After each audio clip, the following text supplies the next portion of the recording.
White Grant ulit. Gamitin natin to sa ano, gamitin natin itong, gawin natin pamain to, White Grant. Okay,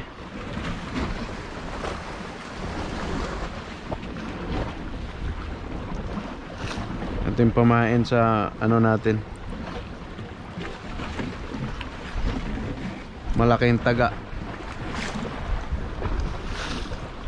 Ayan, hila. Gawin natin pamain sa malaking taga. Itong taga ang gamitin nating ito. Urot. Ayan.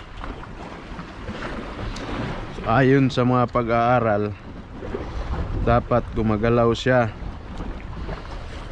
So dati sa probinsya, dito namin ginawa to. So, dito natin to tagay. So, kung daliin talaga siya ng malaki, o kung swertihin tayo, edi kahuli tayo ng napakalaking isda ngayon. Kung kayanin ba ng ating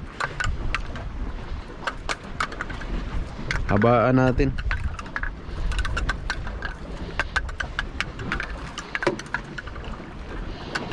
Yan, buhay pa to.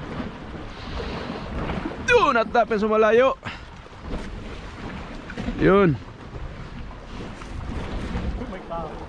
pang snapper yan. Dito natin ilagay. Hilain na yan, oh. Burado na. Pag nalunok, burado na yan. So pain ulit.